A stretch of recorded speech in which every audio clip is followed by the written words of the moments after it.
estudio da economia. Vai ser sempre uma rixa entre os caras empíricos e os caras teóricos.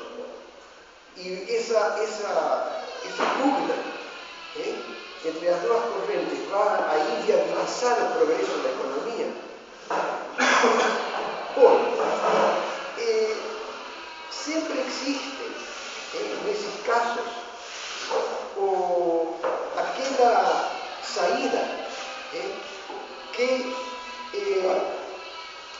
permite ver o mesmo fenômeno desde os dois pontos de vista. Ou seja, eu tenho dois pontos de vista. Parecem contrários, parecem opostos um ao outro. Entretanto, se eu aplico essas ideias a um mesmo problema, é possível que, em vez de brigar, as duas correntes se somem para conseguir uma resposta melhor que a que daria qualquer dessas teorias individualmente, qualquer dessas correntes individualmente. Um exemplo importante é justamente com relação à lei de oferta e demanda, não é? E ao conceito de preferência e de escolha. Nós começamos o curso falando muito de preferência e escolha. E determinamos que a escolha se faz através de uma função de utilidade, que não é outra coisa que um retrato monetário da satisfação que o consumidor obtém do consumo. Ou seja, eu tomo uma cerveja e obtenho uma satisfação. Então, é essa satisfação, é essa preferência a que vai decidir como vai ser minha compra de cerveja, ou minha compra de remédios, ou minha compra de um carro. Cada um dos múltiplos bens e serviços que estão nos sendo ofertados no dia a dia pelo mercado. Bom, então, essa lei de oferta e demanda, que é um dos grandes logros da corrente empírica, e a teoria da escolha, ou de utilidade, que é uma das grandes conquistas do pensamento neoclássico, podem ser, de alguma forma, vinculadas, podem ser associadas. Como isso é possível? Então, vocês lembram que a lei de oferta e demanda, de oferta e procura, essa lei de oferta e procura, ela podia ser representada em um plano. Então, eu queria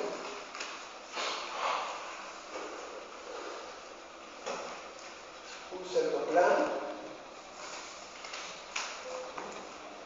onde se colocaria aqui T, que é o preço, ou tarifa.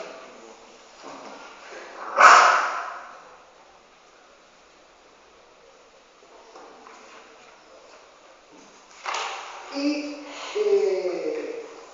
no eixo horizontal, eu teria a quantidade. Que é a quantidade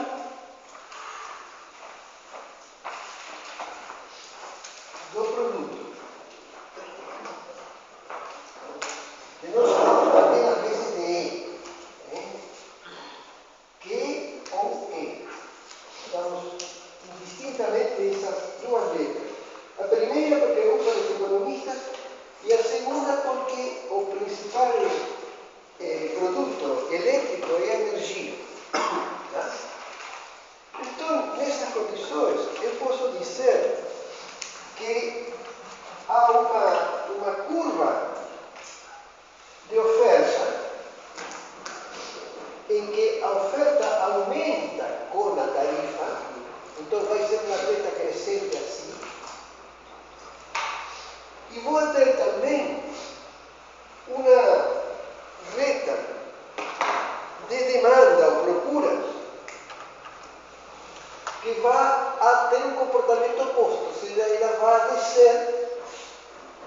va a decrecer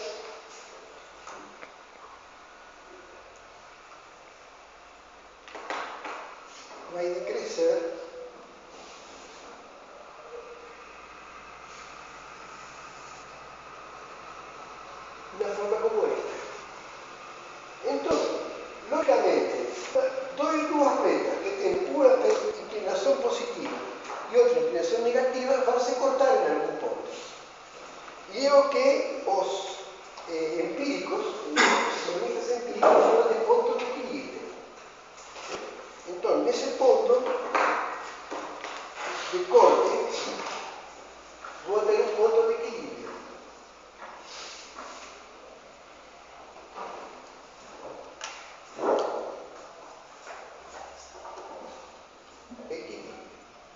Que va a estar caracterizado entonces por ter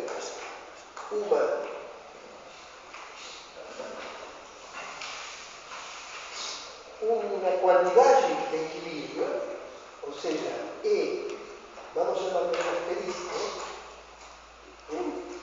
y va a ter también un precio de equilibrio o una tarifa de equilibrio que estoy marcando aquí.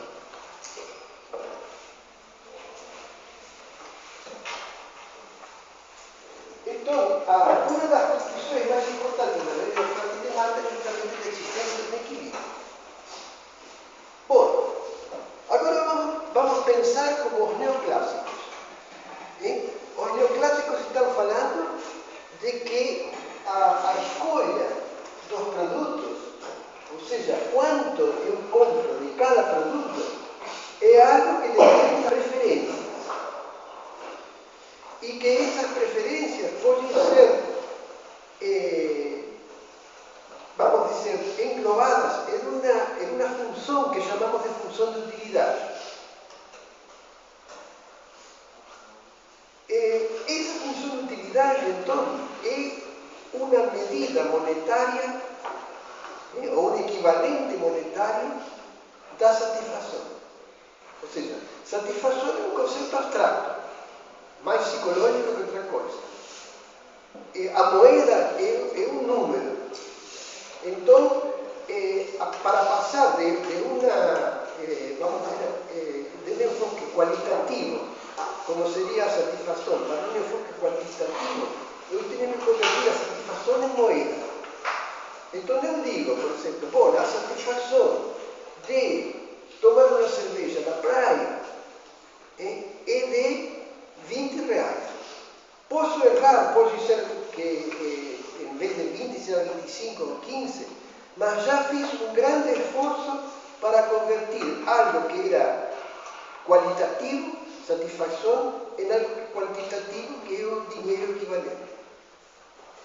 Bom, nessas condições, eu, ao lado dessa lei de oferta e demanda, eu posso colocar aí, agora como conceito neoclássico, o conceito da utilidade. Então, aqui estou falando de empírico e aqui estou falando de abstracto, aqui estou falando de indutivo e aqui estou falando de dedutivo. Então, aqui tenho a função de utilidade.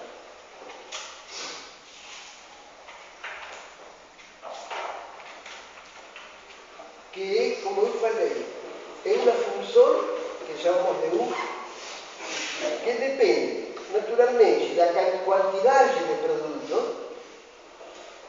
e depende também das preferências.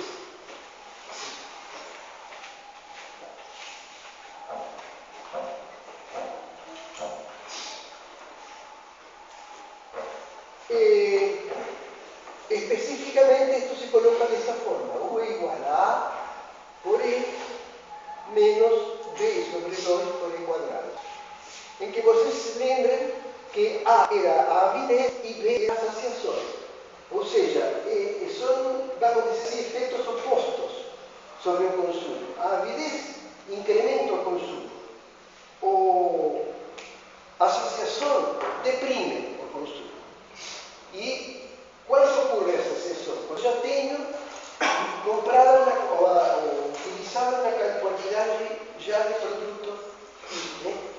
E nesse caso, havendo já consumido grande parte do produto, a satisfação que eu tenho por obter, vamos dizer assim, por consumir quantidades adicionais de produto,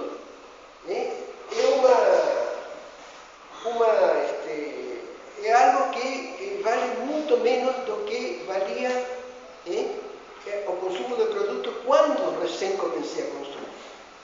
Então está essa ideia de que o consumo depende não apenas, a utilidade depende não apenas do produto consumido, mas de quanto também, de que se consume, mas de quanto foi consumido antes. Tá? Essa é a ideia de saciedade ou saciação. Bom, nessas condições,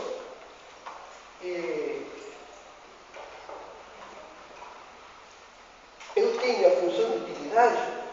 E vocês lembram que de um conceito muito importante na economia, que eu expliquei que é um conceito que simplesmente é o mesmo conceito matemático da derivada. Aconteceu o seguinte, os economistas, que logicamente ao princípio, há vários séculos, não eram matemáticos, eles entretanto observaram que era tão importante como a utilidade era a variação da utilidade. Ou seja, às vezes não era importante eu saber quanta utilidade tinha, mas quanta utilidade a mais teria se aumentasse tal coisa ou quanta utilidade a menos teria se diminuísse outra. Ou seja, os efeitos de variação, que são naturalmente em matemática, vamos dizer, expressos através da derivada. Só que como os economistas não sabiam que estavam falando de derivadas, eles quiseram inventar uma palavra para definir a variação. E contam as histórias que o professor Walras, que estava na Suíça, em um lago chamado de Lausanne, ele observava a margem do lago, né? Como aumentava ou diminuía dependendo de passagem de um barco, chuva. Então, ele pensou, bom, estas coisas produzem uma variação na margem. Então, decidiu dar ao conceito de derivada um nome que é o nome de marginal. Ele falou, o que varia é o marginal. E daí então que a derivada da utilidade, os economistas conhecem como utilidade marginal. Tá? Mas para nós que somos engenheiros, e felizmente sabemos matemática, a ideia se pode expressar de maneira simples usando mesmo a palavra derivada. Ou seja, eu teria então um conceito que seria a utilidade marginal, vamos chamar de UM, que não seria outra coisa que a derivada da utilidade em relação ao produto. Neste caso, como a função de utilidade que nós usamos é uma função relativamente simples, este cálculo de utilidade marginal é também bem simples e me expressa a utilidade marginal na forma A menos B.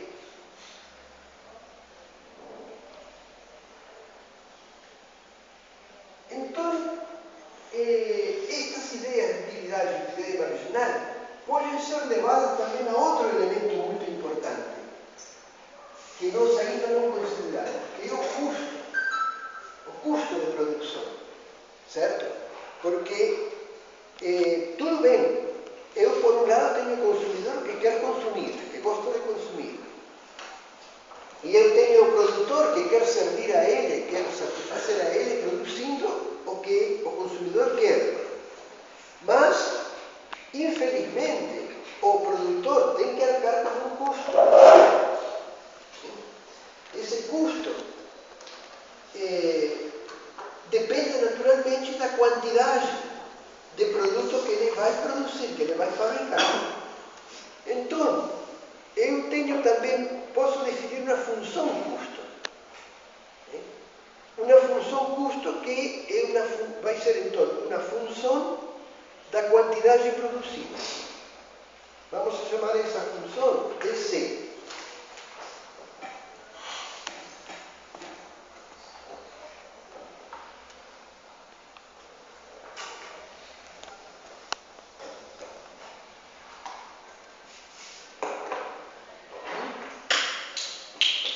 Essa função C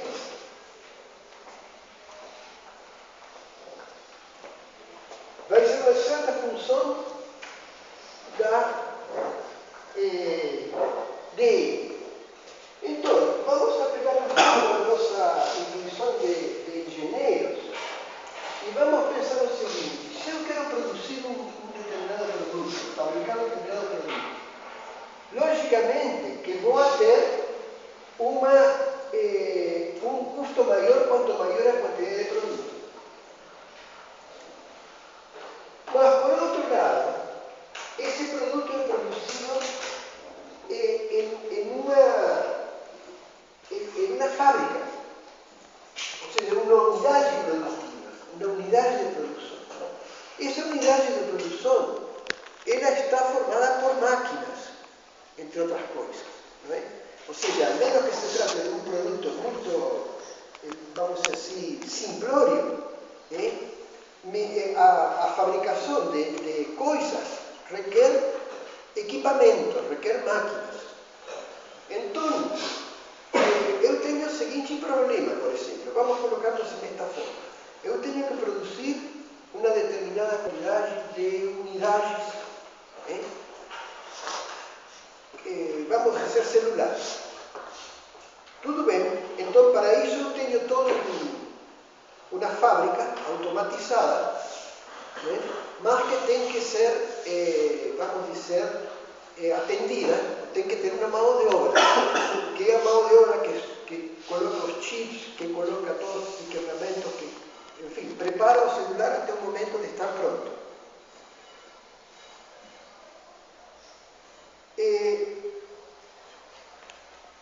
E naturalmente, então, essa mão de obra é capaz de produzir uma determinada quantidade de celulares por dia.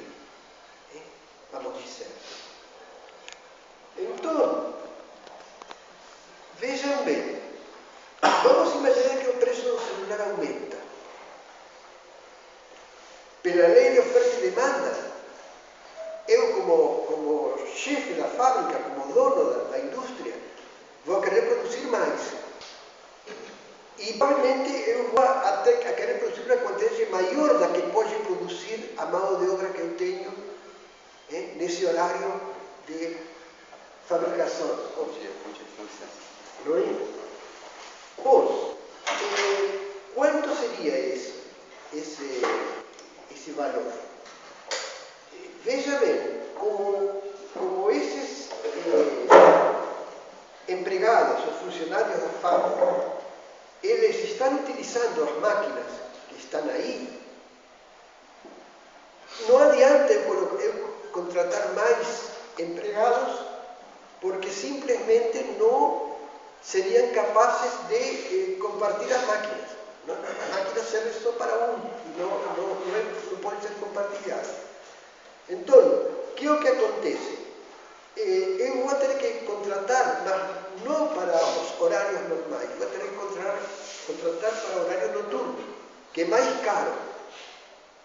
Então, você percebe que há um elemento de custo de produção que não é simplesmente proporcional à quantidade produzida, mas que leva em conta também os custos adicionais de produzir, vamos dizer, empregando ao máximo os recursos, não é? Colocando, vamos dizer, a fábrica na posição de produzir todo o que é possível, aproveitando então todos os momentos do dia possíveis. E nós sabemos muito bem que, em termos de mão de obra, os momentos do dia não são iguais. não é o mesmo 3 da manhã que 4 da tarde.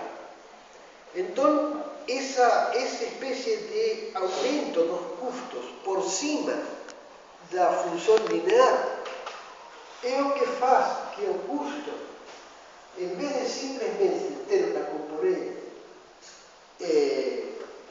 linear, tenha também uma componente quadrática, que exacerba o custo, aumenta o custo acima do custo linear. Então, tem uma coisa deste tipo. A n sobre 2 é quadrado. E, naturalmente, já impulsado pelo esforço que teve para definir a utilidade marginal, eu posso querer calcular agora o custo marginal, que também posso calcular facilmente. E a derivada de C respecto de E, então, vai ser M mais NE. Mas aí começa a aparecer uma semelhança suspeitosa, vamos chamar, entre a teoria neoclássica e a teoria empírica. Porque via neoclássica, com uma aproximação completamente abstracta, eu cheguei a retas que são praticamente análogas das retas que se usam para oferta e procura na lei de oferta e demanda. Então, que tal se eu aproveito, por um lado, a visibilidade que me dá a lei de oferta e procura, na obtenção de um equilíbrio, e, por outro lado, aproveito as fórmulas, a teoria matemática que se originou no pensamento neoclássico. Bastaria para isso, evidentemente, se eu falasse que esta curva de oferta vermelha é justamente a curva de custo marginal, M mais N, e que concordasse em chamar a reta de procura, demanda, de utilidade marginal, que vai ser A menos B. São duas retas de inclinações contrárias que forçosamente têm que se interceptar em um ponto de equilíbrio. Chamo de equilíbrio porque nesse ponto a reação ou a resposta da demanda é exatamente igual que a resposta da oferta. Tá? Pelo menos em valores quantitativos. Então, essa ideia de unir o pensamento neoclássico ao pensamento empírico e ter uma espécie de lei de oferta e demanda, que agora não é só empírica, mas também ela, vamos dizer, de alguma maneira, contém essa teoria dos impulsos primários que existe no pensamento neoclássico. Então, vou ter justamente uma teoria que agora não é nem empírica nem abstracta. É uma teoria que une o abstracto e o empírico para conseguir uma apreciação mais, vamos dizer assim, mais avançada do que é esse fenômeno econômico que é o consumo e a produção. Essa, então, é a ideia básica que a gente queria registrar aqui. Por quê? Porque, justamente, como eu falava para vocês, dados os nossos problemas de tempo, devido aos feriados,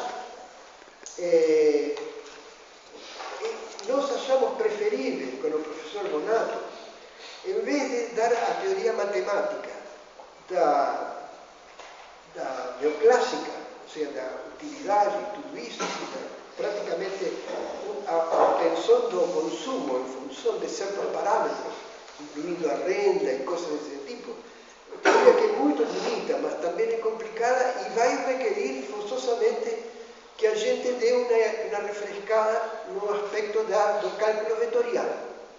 Eu não sei em que medida vocês estudaram cálculo vetorial. Ou seja, por exemplo,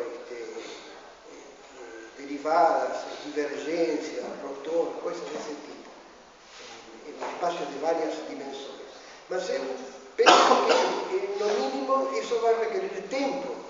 E eu tenho a impressão também de que vocês, neste momento, como nós falamos, esta não é a única cadeira, e com todas as pessoas que vocês têm, provavelmente vão falar, bom, para que eu tenho que estudar isto, neste momento? Eu poderia até, se estivesse em uma situação ideal, de pessoa, herdeiro de uma grande fortuna que está em seu iate privado, por aí, bom, vou estudar cálculo vetorial. Mas nas demandas que vocês têm atualmente, a gente considerou preferível o seguinte: tentar ilustrar todas estas ideias do pensamento econômico com 3 ou 4, vamos dizer assim, casos interessantes e práticos da vida real, que não sejam também a parte de indústria elétrica, que nós vamos ter ocasião de estudar depois, inclusive no curso de engenharia econômica. Mas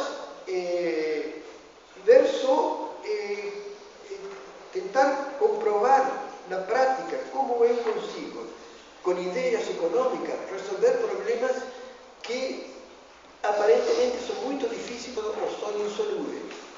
Mas o pensamento econômico, esse que o professor americano tão bom, ele mostrou, e vamos tentar também continuar mostrando, essas ideias que ele transmitia no seu curso, como fala, um dos grandes cursos nessa especialidade. Então, vamos tentar fazer por esse lado. Eu acho que vocês vão, quem sabe, podem perder essa teoria matemática, mas em contrapartida vocês vão ganhar uma melhor percepção da aplicação da economia às situações práticas. Que, volto a repetir, eu justamente ontem estava conversando com uma pessoa que se está postulando ao cargo de diretor do Instituto, e ele me falava justamente que não há a sensação que ele tinha de conversar com os alunos, é que os alunos nunca ninguém ensinou a eles ou discutiu com eles o que é a engenharia. Não é? Ou seja, da mesma maneira que este professor, neste curso, esse professor americano, fala do pensamento econômico, alguém deveria falar a vocês sobre o pensamento da engenharia. A engenharia também tem um pensamento. E eu tenho uma certa convicção, cada vez de estudar mais estes temas, de que o pensamento da engenharia e o pensamento da economia se parecem muito. Então, eu penso que, como engenheiros, vocês vão no dia a dia, e mesmo na empresa em que vocês trabalham, não só vão aplicar a teoria de engenharia elétrica, vão aplicar um monte de conhecimentos e de ideias que em uma reunião podem dar uma luz em um determinado problema que parecia difícil de resolver, e por um mecanismo que não tem nada a ver com a visão que a gente tem sobre a engenharia elétrica, surge esse pensamento de solução, essa ideia de solução, por um caminho completamente diferente do que se pensa que é utilizado. Quando eu aprendo algo útil? Não sabemos muito bem. Mas, de qualquer maneira, então, vamos já para falar um pouco sobre este tema. Eu escolhi três temas interessantes. Vocês já conhecem e temos discutido, de maneira que simplesmente vamos a reformular as ideias para que vocês vejam como elas se encaixam dentro destes conceitos que a gente mostrou aqui. Um outro tema interessante é o tema das franquias. Ou seja, a franquia, né? Vamos supor, por exemplo, é o seguinte, por exemplo, um vendedor de hambúrgueres quer progredir e pensa o seguinte, vou começar com o McDonald's, a ver se eles me dão uma franquia, ou seja, uma autorização para usar o nome e a tecnologia deles para eu poder vender mais e ganhar mais. Mas todos sabemos, ou muitas pessoas sabem por experiência própria, que a franquia a vezes não é uma boa ideia. E justamente é a economia que me permite dizer quando uma franquia é realmente, ou seja, se eu, por exemplo, tenho já uma pequena empresa e considero a possibilidade de passar dessa empresa para uma franquia de McDonald's, quais seriam os elementos que deveria levar em conta e que tipo de cálculo deveria fazer para saber se essa mudança importante me convém ou não, que é o fundamental. Um outro tema, o terceiro tema que eles escolheram, é o tema do seguro. O seguro, por exemplo, o seguro de um carro, é também uma decisão econômica que, se vocês vão a pensar, e nós vamos tentar fazer um modelo disso, não é tão simples como parece. E é um exemplo também de algo que os economistas chamam de, vamos chamar assim, traduzindo diretamente do inglês, azar moral, ou seja, má sorte pelo aspecto moral. O que significa isso, de moral hazard? Significa que quando uma pessoa não pode ser monitorada por outra, essa pessoa pode tomar decisões a favor dela que são muito ruins para a pessoa que confia nele. Então, o moral hazard não é mais que, vamos dizer assim, simplesmente aquele cara que trapaceia. Né? Como o taxista, por exemplo, quando aproveitando-se de que o cara não conhece a cidade, leva ele por um passeio para cobrar mais.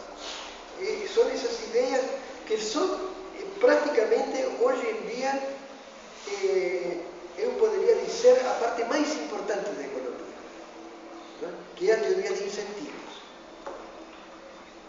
Interessante que neste momento, alguma coisa em torno de 30 anos, aqui na Unifei, nós tínhamos um grupo de trabalho que assessorava a Eletrobras com relação a planejamento da distribuição. E a gente trabalhava junto com a Électricité de France, que é a entidade elétrica de França. E a Électricité de France, ela tinha um convênio com uma universidade francesa chamada Toulouse, a Universidade de Toulouse. Então, vieram aqui esses professores franceses e vinha também um representante da Universidade de Toulouse. E uma pessoa jovem, teria naquela época uns 28 anos, com certeza que não chegava a 30, e que justamente falava muito sobre a teoria de incentivos. O resto, os engenheiros da Électricité de France que estavam aí, né, falavam meio despectivamente do cara, esse cara com a teoria de incentivos, falavam, não. Bom, curiosamente, há alguns meses, esse rapaz, que estava aí de poucos anos, foi agraciado com o Prêmio Nobel de Economia, justamente por seu trabalho em teoria de incentivos. Então, vejam vocês que importante às vezes, conhecer um pouco dessas ideias de economia, que pouco difundidas estão, mas que para nós engenheiros são extremamente importantes. falo um pouco mais depois disso. Mas então deixe-me agora simplesmente relembrar um pouco sobre a ideia dos táxis. Vocês lembram que a ideia era a seguinte: uma viagem de táxi tinha uma certa duração, que dependia da distância média que tinha que recorrer, da velocidade média e também eu tinha que computar o tempo necessário para conseguir outro passageiro. Ou seja, o táxi continua rodando ou fica num ponto, às vezes, sem passageiro. Então, na verdade, para calcular a utilização tanto do carro como do taxista, eu tenho que considerar não apenas a parte do táxi correndo, mas também do táxi esperando um cliente. Então, apesar de que no primeiro exemplo que a gente viu, a gente falava muito desses aspectos, eu tentei imaginar como podia colocar esse mercado de táxis em um cenário tipo lei de oferta e demanda. Então pensei, qual é o produto que estou comprando quando eu chamo um táxi? Estou comprando uma viagem, não é? E naturalmente o preço é a tarifa. Então, em tese, eu poderia imaginar um plano como esse aí, em que a quantidade de produtos seria o número de viagens.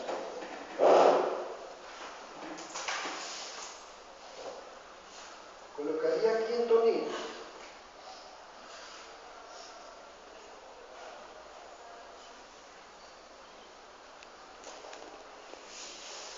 E para referir esta questão ao que nós já vimos, lembram que nós tínhamos achado uma tarifa e achado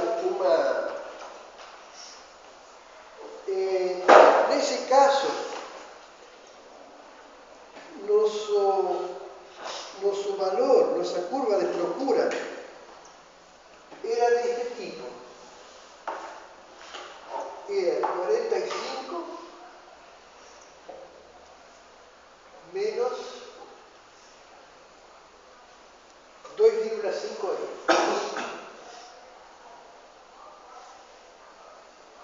Ou seja, um cliente, não é? Tem que fazer várias viagens, mas a primeira viagem evidentemente é mais importante. Então, para a primeira viagem, ele está atribuindo a essa viagem uma utilidade para ele, um equivalente monetário de satisfação igual a 45 reais. Mas, naturalmente, na medida em que ele já conseguiu fazer a viagem mais importante, os outros, já ele não vai pagar 45, não vai querer pagar, por quê? Porque ele já fez o que mais importava a ele. Então, há um decréscimo de satisfação e há um efeito nesse sentido, justamente característico da curva de procura. Agora, a curva de oferta, ela é do tipo 15 mais 1,25 euros. Oferta em torno 15 mais 1,25 euros.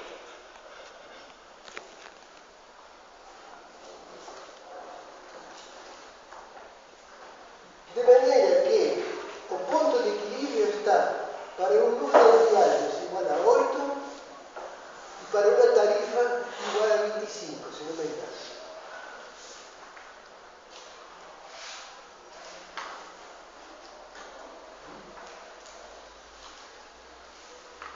Bom, mas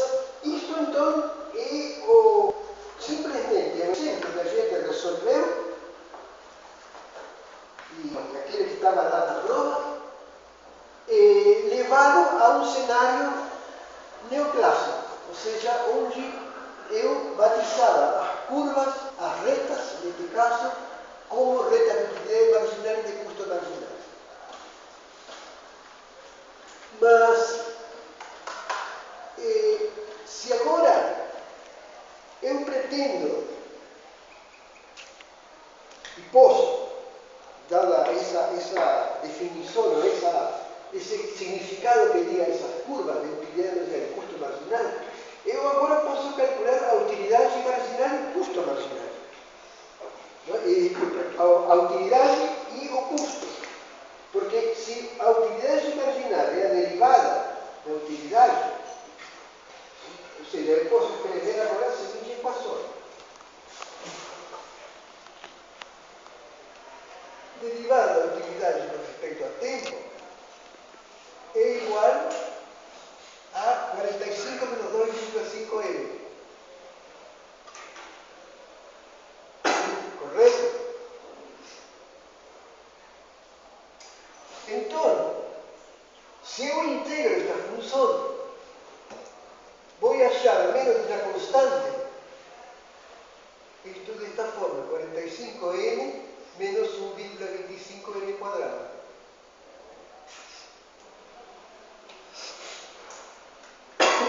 E da mesma maneira, eu tenho a derivada do custo dada como 15 mais 1,25n, posso achar o custo como 15n mais 1,25n quadrado.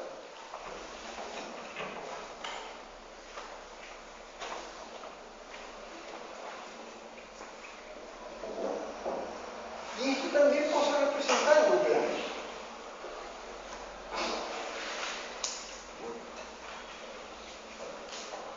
Porque esta utilidade e este custo também podem ser encontradas neste diagrama. Por exemplo, a utilidade seria o que está debaixo da curva de utilidade marginal, é a área debaixo da curva, que é a definição de integrais, matematicamente falando. Então, este trapézio, a área deste trapézio, é a utilidade que obtenho o cara quando trabalha no ponto de equilíbrio. E, da mesma maneira, a área deste outro trapézio mais baixo, que está aqui, vai ser o custo do produtor para produzir o sorto diário, ou seja, o custo do taxista do passeador diário. E daí eu tenho uma coisa muito importante. Por exemplo, qual vai ser a receita do taxista?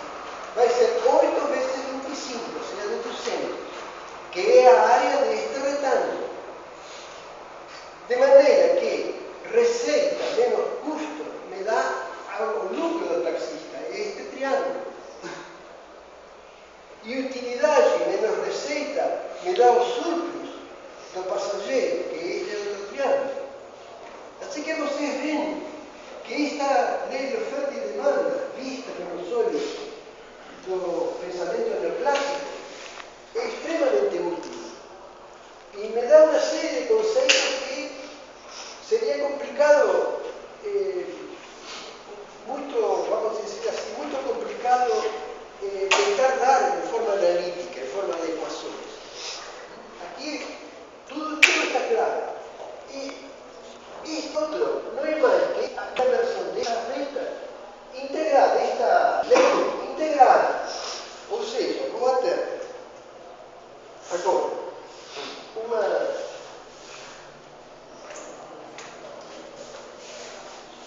um plano, como sempre,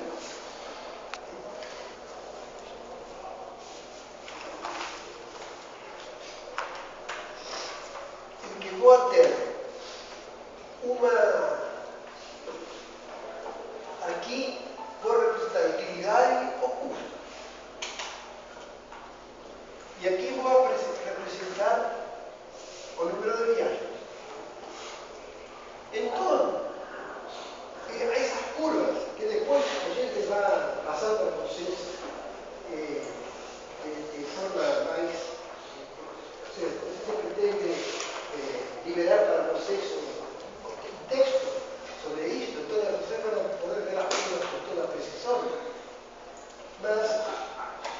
más ou menos, así, grosso modo, eu tenho uma função que é a utilidade e tenho uma função que é o custo.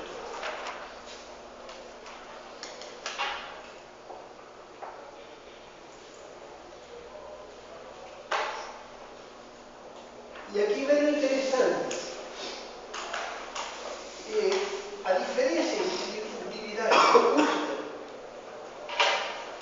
é a soma do lucro do taxista e do surplus do passageiro. Imaginando um mundo em que um habitante do mundo é ou um taxista ou um passageiro, essa soma representa o surplus total da sociedade, não é? Isto é, em geral, quando eu somo, quando eu adiciono o lucro com o surplus do consumidor, eu tenho então um conceito que se estende para toda a sociedade, que é o que se costuma chamar de bem-estar social. Ou social welfare para nós, os ingleses. Então, esse bem-estar social, que justamente pela palavra welfare a gente usa universalmente usada a letra W, seria representado aqui de que maneira? Para cada número de viagens, tem vai haver uma diferença entre utilidade e custos. Não é? Então, vocês imaginem isto, achuliado, me daria uma ideia do que é o welfare, o bem-estar. E vocês veem que aqui, no começo, o bem-estar é pequeno, e aqui no fim é também pequeno, mas vai aumentando para o médio até que chega a um ponto em que ele é máximo. Então tenho o máximo, vamos colocar um chapeuzinho, para indicar que esse é o máximo bem-estar que se consegue. Mas esse máximo bem-estar corresponde ao ponto em que se iguala, porque como é W é 1 menos C, a derivada de W, ou W marginal, é igual à diferença das derivadas. Então, quando essas derivadas, que não são mais que os valores marginais, se igualam, isto é C, portanto, W é máximo. Ou seja, em outras palavras, nós chegamos a uma conclusão interessante. O ponto de equilíbrio corresponde à situação em que o bem-estar social produzido pela operação de táxi é maximizado. Chega a ser o valor máximo. Então, nós vemos aí uma coisa interessante que a lei de oferta e demanda não falava, que além de ser um equilíbrio, esse ponto corresponde a um valor ótimo. E dessa maneira é o que esse professor americano colocava também, de que na economia o conceito de equilíbrio está ligado sempre a um conceito de ótimo. Da mesma maneira, aliás, como nós vimos naquele exemplo elétrico, em que o equilíbrio se conseguia quando a energia acumulada no capacitor era máxima. Então, sempre um equilíbrio está caracterizado por um máximo, por um ótimo. E da mesma maneira que na economia. Por isso eu falo que eu suspeito que o pensamento econômico, o pensamento de engenharia tem muito mais em comum do que a gente imagina. Tá? Então, essa é a ideia básica então, que a gente queria colocar. E então vocês veem que o que importa aqui não é que nós conseguimos obter resultados numéricos. Esses resultados numéricos conseguíamos simplesmente com a lei de oferta e demanda. agora se ilumina, por assim falar, com uma significação muito mais profunda, que é o que a simples lei não conseguia comunicar. Bom, como eu falei para vocês, esta parte estes exemplos, a gente vai fazer uma termo e nós vamos a distribuir para vocês, de maneira que tenham isto o mais, vamos dizer assim, completo possível.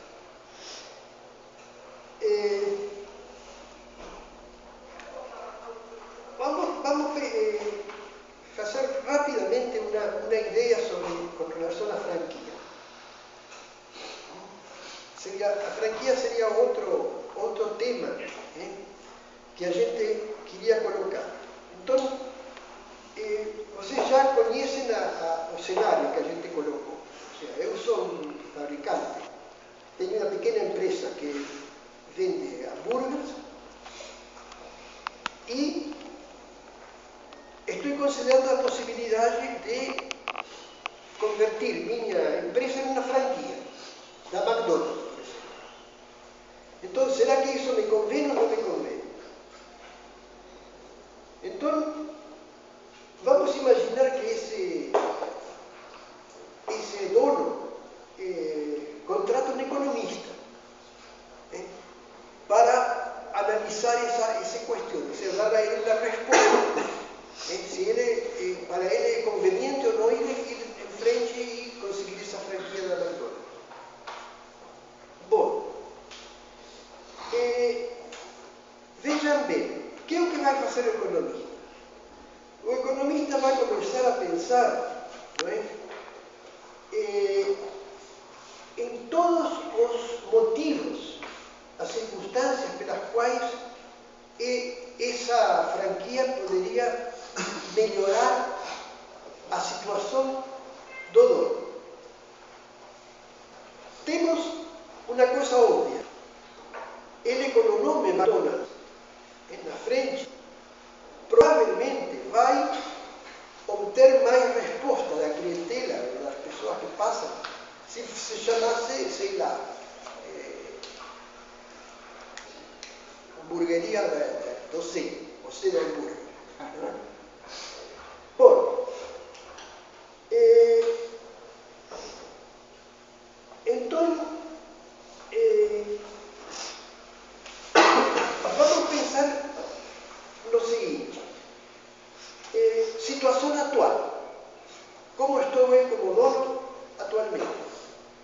Eu tenho a receita atual e tenho custos atuais. E posso imaginar que minha receita é um pouco maior que o lucro. Ou seja, posso escrever receita é igual a 1 mais um certo valor vezes lucro. Algo deste tipo.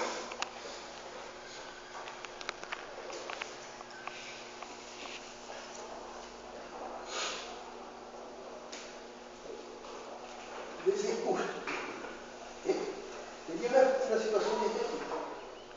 Então, o valor de tita, dessa letra grega, vai me dizer qual é o sucesso de meu empreendimento. Por exemplo, tita igual a 0,1 significa que eu ganho 10% sobre o custo. Por exemplo, eu gasto R$1.000 e obtenho uma receita de 1.100. E meu lucro então vai ser de 100. Agora, o economista, por outro lado, que está analisando como mudaria as coisas se, em vez de eu ser o C do hambúrguer, passaria para ser o McDonald's, então minha receita vai aumentar. Pelo menos, porque possivelmente eu poderia obter hambúrgueres mais gostosos, porque eu detentaria a tecnologia da McDonald's, e una serie de motivos pelos quais então a minha receita vai aumentar. Então eu posso colocar também, eu lhe mandei gravar aqui, posso colocar que minha receita, agora com McDonald's, vamos chamar de R', vai ser 1 mais Rho pela receita R. Ok? E, por outro lado, o economista vai chegar à conclusão de que meus custos vão diminuir. Por quê? Por dois motivos. Primeiro, que a tecnologia da McDonald's seria, a princípio, seria superior a mim. E a tecnologia influi no custo. E também porque no contrato da franquia normalmente se combina que a McDonald's venderia os insumos a preços promocionais, a preços especiais. Então tudo isso me levaria a considerar que meus custos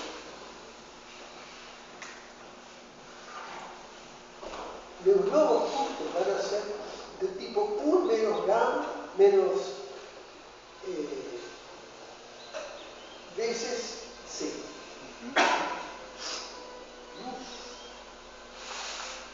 Ou seja, o efeito McDonald's se traduziria em aumento da receita e diminuição de custo.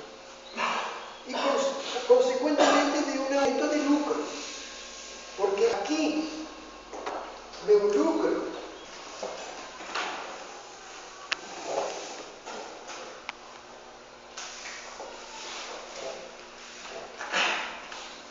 é a receita menos custo é igual a dívida por custo. E aqui, L' vai ser R' menos C'. Ou seja, vai ser 1 mais Rho por R menos 1 menos gama por C. E eu posso, inclusive, em função da situação atual, eu sei que a minha receita atual é igual a 1 mais θ vezes C. Então eu posso colocar isso assim: 1 mais Rho por 1 mais θ por C menos 1 menos gama por C. Ou seja, meu lucro se vai expressar assim como 1 mais Rho por 1. Desculpem, aqui é isso. Por C, vamos a escrever isto assim.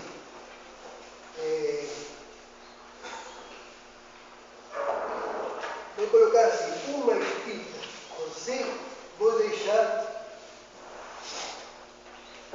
mais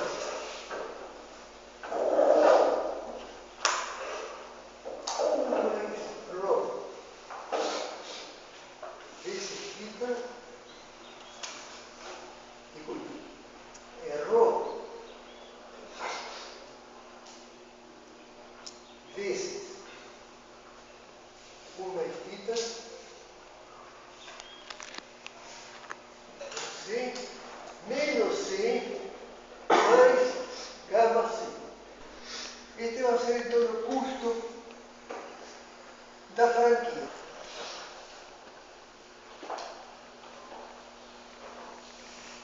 Claro que este investimento, ainda que tenha que ser feito de uma vez, vai ser financiado. Ou seja, eu vou entrar com um investidor, vou pedir um banco, o interesse da franquia tem que ser maior que um certo valor, um certo valor que normalmente se chama reserva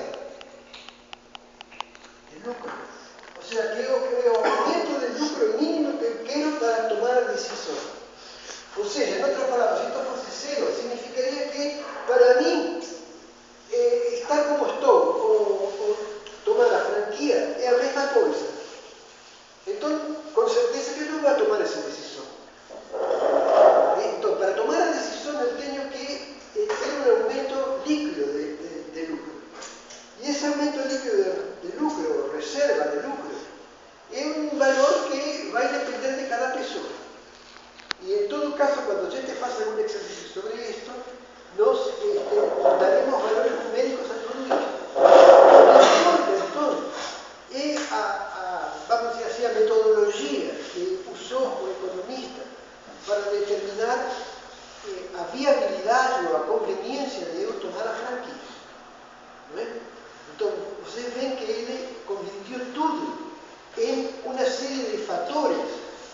adimensionais, phi, r, θ, gamma, que me permiten justamente determinar a conveniencia ou non sem levar em conta o valor absoluto das receitas ou dos valores. Vamos dizer, é um fator qualitativo. O economista sempre vai procurar esse fator qualitativo, porque a gente raciocina assim. Por exemplo, pensa em você, o que posso dizer como dono com relação à franquia? Posso dizer, olha, o mínimo que eu quero é aumentar 50% do lucro. Então, nós poderíamos imaginar um exercício, vamos a colocar-lo nas próximas aulas, falando, olha, quanto deveria ser, por exemplo, o aumento de receita e a diminuição de custos que me dê a franquia para que eu possa conseguir, depois de pagar os custos da franquia, um lucro L, seja, lucro líquido, igual a 1,5 o lucro original, 50% maior. Então é questão de colocar os valores e aplicar as fórmulas. Vocês veem que não é nada E o mais interessante, que eu acho que não seria bom agora colocar, quem sabe depois, vai depender do que a gente conversa com o Renato, não podemos convertir essa franquia, esse caso, esse problema, em um problema de lei de oferta e demanda. Ou seja, eu teria a lei de oferta e demanda atual, com minha empresa atual, meu empreendimento atual, e a nova lei de oferta e demanda que aconteceria se tomasse a franquia. Então, essas duas leis de oferta e demanda, por sua vez, vão conseguir, da mesma maneira que aqui, eu consegui determinar que o lucro, por exemplo, é essa área desse triângulo, surplus, esse outro lá, coisas desse tipo, eu poderia fazer um análise completo, não apenas do resultado da franquia para mim, mas também do resultado da franquia para os futuros consumidores. Que é uma coisa importante. Quem sabe, desde o ponto de vista do dono, não seja tão importante, mas desde o ponto de vista da sustentabilidade da empresa, sim. Porque se eu consigo demonstrar que, além de ter o dono um aumento de 50% do seu lucro, eu consigo demonstrar que os consumidores futuros vão obter um porcentagem adicional sobre seus surplus, então eu estou aumentando o bem-estar social pelos dois lados, pelo lado do dono, pelo lado do produtor e pelo lado do consumidor. Tá? Então essa seria mais ou menos a ideia. Devo a vocês então a parte do seguro, que nós vamos ver, é interessante, mas envolve já uma ideia sobre risco, então vai nos ajudar muito a introduzir a ideia do risco de uma maneira mais amena, que seria puramente matemática. E, por enquanto, então, a gente tem um pequeno descanso agora e depois a gente continua, tá?